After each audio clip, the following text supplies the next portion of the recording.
KSL Live at 5 starts right now. Coming up next on Live at 5. New surveillance video from the day Charlie Kirk was shot and killed at Utah Valley University. What prosecutors here in Provo say that video reveals about the man charged with murder. There aren't Strait of Hormuz. We are getting a look at new surveillance video from Utah Valley University on the day political activist Charlie Kirk was shot and killed. That video was shown in court today during a preliminary hearing for Tyler Robinson, who's accused of killing Kirk. News specialist Daniel Woodruff is live in Provo with the details. Daniel? Well, prosecutors introduced that surveillance video today in court to lay out Tyler Robinson's movements on September 10th before, during, and after the shooting of Charlie Kirk. A state investigator today testified that the video showed Tyler Robinson arriving at campus, leaving again, and then coming back dressed differently and walking with a noticeable limp. That investigator noted that Robinson ordered food at Chick-fil-A on campus that day.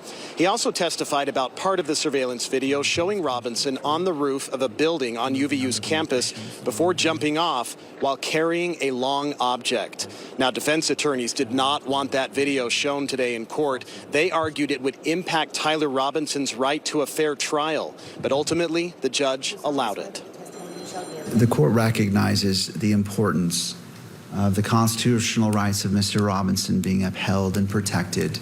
At the same time, the court also recognizes the importance of transparency and a proper balance to ensure that the constitutional rights of all parties are upheld. Defense, are we prepared? And for the However, the judge did not allow an altered version of that same surveillance video that zoomed in on part of the action to be shown publicly in court. He did, though, admit it into evidence and watched part of it himself. Now, this is the second day of this preliminary hearing for Tyler Robinson here in Provo. In court today, Erica Kirk, Charlie Kirk's widow, also Charlie Kirk's parents, and for part of the day, for a second day in a row, Donald Trump Jr. and his wife were there. This court hearing will continue tomorrow afternoon. Daniel Woodruff, live at 5. Daniel, thank you. Police in Layton asking for... In our other top story, attorneys for Tyler Robinson tried to cast doubt on DNA evidence presented in court today during the second day of his preliminary hearing. Robinson is charged with murder in the shooting death of political activist Charlie Kirk at Utah Valley University last year. News specialist Daniel Woodruff live for us in Provo with the latest from the courtroom. Daniel? Yeah, it was a long day of testimony in the court today, the last part of it focusing on DNA evidence from the crime scene at Utah Valley University where Charlie Kirk was shot and killed. An investigator from Utah's State Bureau of Investigation testified this afternoon about a screwdriver that was found on a UVU rooftop on that day and a towel that was wrapped around a rifle found in a wooded area. That investigator testified that the FBI found it was nearly certain that the DNA on those two items came from Tyler Robinson and his roommate.